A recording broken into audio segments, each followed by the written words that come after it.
সবাইকে basic English grammar কোর্সের 4 নম্বর ক্লাসে অনেক অনেক স্বাগতম। তো আজকে আমরা হ্যাভ, হ্যাজ, হ্যাড এবং দেয়ার প্লাস বি এই নিয়ে আলোচনা করব। এটা সবার জন্য খুবই এসেনশিয়াল, কেননা এটার কারণে আমরা অনেক সময় সেন্টেন্স মেকিং করতে পারি না, সেন্টেন্স দেখলে বুঝতে পারি না। তো অনেক ধরনের সমস্যা আমাদের ফেস করতে হয়। যখন আমরা স্পোকেন এগুলো ইউজ করতে পারি না, তখন আমরা হয়তো বা কথাই বলতে পারি না, এমন একটা সিচুয়েশন ক্রিয়েট হয় আসলে। তো এসব নিয়ে আজকে আমরা বিস্তারিত আলোচনা করব। তো আপনারা দেখতে পাচ্ছেন টপিকসের নাম হচ্ছে হ্যাভ, হ্যাজ, হ্যাড এবং দেয়ার প্লাস বি। এই দুটোর মধ্যে একটা খুব সুন্দর একটা পার্থক্য আছে। তো সেই পার্থক্যটা কি? এখানে আমরা বক্স দেখতে পাচ্ছি, এখানে আমরা এক পাশে রাখলাম দেয়ার প্লাস বি এবং এখানে দেখতে পাচ্ছি subject plus have, has, had. আচ্ছা, প্রথমে আমি দেখে নিই বি মানে কি। বি মানে হচ্ছে এম, ইজ, আর, ওয়াজ এবং হচ্ছে ওয়ার। এই কটা হচ্ছে বি ভার্ব। এটা আমরা সবাই জানি এবং এটা আমরা বেসিক গ্রামার কোর্সের ফার্স্ট দিকে আলোচনা করছিলাম, এই সম্পর্কে বিস্তারিত আলোচনা হয়েছিল। তো এখানে আমরা এই সম্পর্কে বি ভার্ব কীভাবে দেয়ারের পরে ইউজ হয়, কোন অর্থে ইউজ হয় সেটা আমরা শিখব। তো এখানে দেখতে পাচ্ছি দেয়ার প্লাস বি। বি তো আমরা জানলাম, এখানে ওয়াজ হচ্ছে পাস্ট ফর্ম, এটা হচ্ছে প্রেজেন্ট ফর্ম। ওকে, এবার এখানে আমরা হ্যাভ, হ্যাজ, হ্যাড, এটা হচ্ছে পাস্ট ফর্ম, এটা হচ্ছে প্রেজেন্ট ফর্ম। ওকে, তো এখানে আমরা বাংলা দেখতে পাচ্ছি আছে অর্থে, অর্থাৎ এখানেও আছে অর্থে। এই দুটোই সাধারণত আছে অর্থে ব্যবহৃত হয়। যেমন টেবিলের উপরে একটি কলম আছে, আমার একটি কলম আছে। এই যে আছে অর্থে সাধারণত আমরা এই দুটোই ইউজ করতে পারি, but there are little slight difference between there plus be and subject plus have, has and had. তো এখানে কথা হচ্ছে কীভাবে বুঝবো এবং কীভাবে আমরা সেটা ব্যবহার করব। এখানে দেখতে পাচ্ছি মালিকানা নয় এবং এখানে দেখতে পাচ্ছি মালিকানা। তো এই অর্থের মাধ্যমে সাধারণত এই ট্রিক্সটা ব্যবহার করে আমরা সাধারণত এটার ব্যবহারটা ভালো করে আমরা ব্যবহার করতে জানতে পারবো আর কি। তো আমরা কিছু এক্সাম্পলস দেখে নিই, তার মধ্যে আমরা বিষয়টা একদম ফুললি ক্লিয়ার হয়ে যাব। আমরা এখানে দেখতে পাচ্ছি টেবিলের উপরে একটি কলম আছে এবং টেবিলের উপরে আমার একটি কলম আছে। সেন্টেন্স যদি ভালোভাবে লক্ষ্য করুন, এখানে দুটি সেন্টেন্সের মধ্যে কিন্তু একটা স্লাইট ডিফারেন্স আছে। সেটা কি? হ্যাঁ, টেবিলের উপরে একটি কলম আছে। এই কলমটি কি কারো মালিকানা? অর্থাৎ আমি কি নির্দিষ্ট করে বলে দিছি যে এই কলমটা আমার অথবা তার? এটা কিন্তু মালিকানা না, যা যে কারো হতে পারে। তো এটা কিন্তু মালিকানা না। আমরা বিগত একটু আগে যারা আমরা শিখলাম যে মালিকানা নয়, সেক্ষেত্রে কী ইউজ হবে? সেক্ষেত্রে দেয়ার প্লাস বি ভার্ব ইউজ হবে এবং যেটা মালিকানা ছিল সেটার ক্ষেত্রে হ্যাভ, হ্যাজ, হ্যাড এটা ইউজ হবে। তো এখানে দেখতে পাচ্ছি টেবিলের উপরে আমার একটি কলম আছে, এটা কিন্তু মালিকানা। হ্যাঁ, এই কলমটা আমার। ওকে, তো সেই ক্ষেত্রে কিন্তু এই ক্ষেত্রে আমরা হ্যাভ, হ্যাজ এবং হ্যাডের ব্যবহারটা বলতে পারি।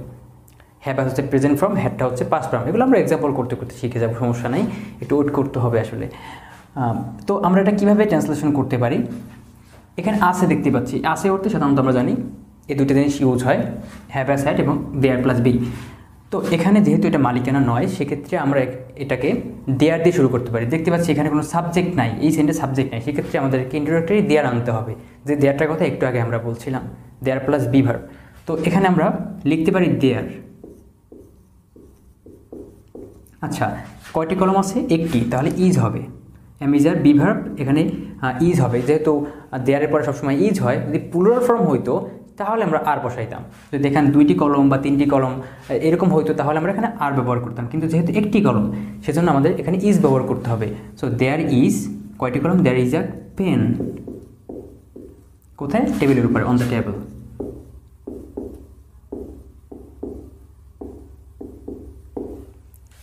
ক্লিয়ার? ওকে, এরপর আমরা দেখতে পাচ্ছি টেবিলের উপরে আমার একটি কলম আছে। দেখতে পাচ্ছি আমাদের আমার মানে মালিকানা।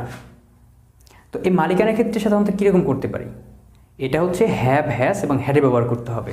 যেহেতু আমার একটি কলম আছে অর্থে, অর্থাৎ এখানে প্রেজেন্ট ফর্ম, সেক্ষেত্রে আমার হ্যাভ, হ্যাজ ইউজ করতে হবে। তো এখানে টেবিল উপর কার? আমার।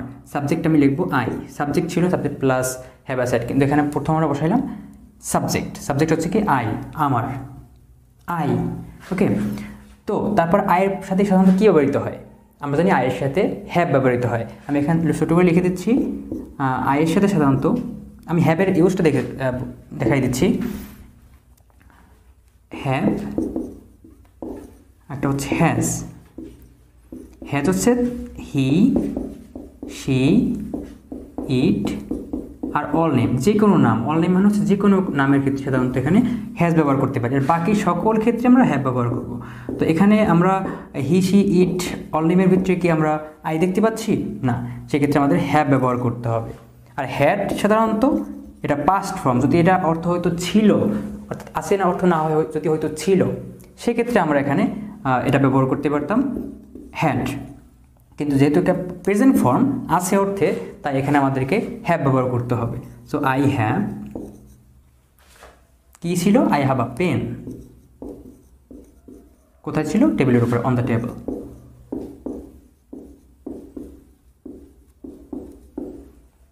আশা করছি বিষয়টা একদমই ক্লিয়ার হয়ে গেছি আমরা। তো এখানে দেখতে পাচ্ছি টেবিলের উপরে 2টি কলম ছিল। আচ্ছা, ছিল, এটা কিন্তু পাস্ট, অর্থাৎ অতীতের কোনো একটা জিনিস বোঝানো হয়েছে। আমার এখানে টেবিলের উপরে 2টি কলম ছিল, তো ছিল অর্থে কী ব্যবহার করতে পারি? তো এখানে যেহেতু এটা মালিকানা নয়, সেহেতু আমাদের বলতে হবে দেয়ার। দেয়ার তো আমরা বসাইলাম, তারপরে কী বসাবো? হ্যাঁ, এখানে ওয়াজ এবং ওয়ার আছে। পাস্টের জন্য আমরা বলছিলাম ওয়াজ অথবা ওয়ার ব্যবহৃত হবে।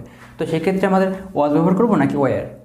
আমি প্রথমেই বলছিলাম যে ওয়াজ সাধারণত ব্যবহৃত হয় যদি এই যে নামটা সিঙ্গুলার হইলে, অর্থাৎ একটি কলম যদি থাকতো, সেক্ষেত্রে আমরা ওয়াজ ব্যবহার করতাম। কিন্তু এখানে দেখতে পাচ্ছি 2টি কলম, অর্থাৎ প্লুরাল ফর্ম, মানে 2টা, একের অধিক, সেক্ষেত্রে আমাদেরকে অবশ্যই ওয়ার ব্যবহার করতে হবে। দেয়ার ওয়ার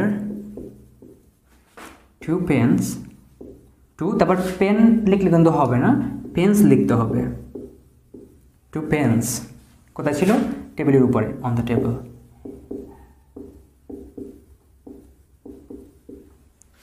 ওকে, এরপরে আমরা দেখতে পাচ্ছি টেবিলের উপরে আমার 2টি কলম ছিল। যেহেতু আমার মানে মালিকানা, সেক্ষেত্রে আমরা হ্যাভ, হ্যাজ এবং হ্যাডের ব্যবহার আমাদের ফলো করতে হবে। তো যেহেতু ছিল অর্থে আছে, এখানে ছিল অর্থাৎ পাস্ট, সেক্ষেত্রে আমরা কী শিখছিলাম?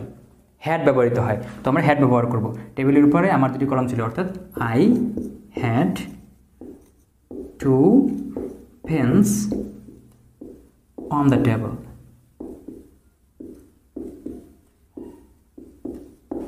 So let's some more practice together. তো এখানে আমরা কিছু সেন্টেন্সেস দেখতে পাচ্ছি, এর মাধ্যমে আমরা বিষয়টি একদম ফুললি ক্লিয়ার হয়ে যাব। তো এখানে আমরা দেখতে পাচ্ছি তাহার অনেক সম্পত্তি আছে। যেহেতু আছে অর্থে ছিল না, কিন্তু এখানে আছে, তো সেক্ষেত্রে আমরা কী ব্যবহার করব? এখানে আমরা দেখতে হবে মালিকানা না, ঠিক আছে? এখানে তাহার, যেহেতু তার মালিকানা, তাহলে হ্যাভ হ্যাজ ব্যবহৃত হবে। তাহলে হির পরে সাধারণত হ্যাজ ব্যবহৃত হয়, আমরা শিখছিলাম। তাহলে কি হবে? হি হ্যাজ অনেক সম্পত্তি, মাস প্রপার্টি। তারপরে দেখতে পাচ্ছি আমার কিছু বলার আছে। তো এক্ষেত্রে খেয়াল করতে পারছি আমার কিছু বলার আছে, আছে অর্থে, সেটাও কিন্তু মালিকানা, আমার ব্যক্তিগত, আমার, সেক্ষেত্রে মালিকানা কিন্তু। তো সেক্ষেত্রে বলতে হবে আই হ্যাভ, আইয়ের সাথে হ্যাভ হয়, কী আছে? কিছু বলার আছে, সামথিং টু সে। তারপরে দেখতে পাচ্ছি আমার কিছু বলার ছিল। তো ছিল যেহেতু এটা কিন্তু পাস্ট ফর্ম, সেক্ষেত্রে আমাদেরকে হ্যাড ব্যবহার করতে হবে। তো এখন আমরা হ্যাড ব্যবহার করছি, I had something to say. এদেশে অনেক সম্পদ আছে। তো এক্ষেত্রে দেখতে পাচ্ছি এটা কিন্তু মালিকানা না। তো মালিকানা যদি না হয়, তাহলে আমরা কী শিখছিলাম? দেয়ার প্লাস বি ভার্ব হয়, তারপরে ইজ হবে দেয়ার ইজ ওয়েলথ, সম্পদ, ইন দিস কান্ট্রি, এদেশে অনেক সম্পদ আছে। সো ফাইনালি আমরা হ্যাভ, হ্যাজ, হ্যাড এবং দেয়ার প্লাস বি এর ব্যবহারটা আমরা শিখলাম। কীভাবে আমরা ছিল অথবা আছে এই ধরনের সেন্টেন্সগুলা, যেমন টেবিলের উপর একটি বই ছিল, টেবিলের উপর একটি বই আছে, আমার একটি বই ছিল, এই ধরনের সেন্টেন্স আমরা কীভাবে তৈরি করতে পারি সেটা আমরা শিখে ফেললাম। তো দেখা হবে অন্য কোনো ভিডিওতে, অন্য কোনো ক্লাসে। So see you next time.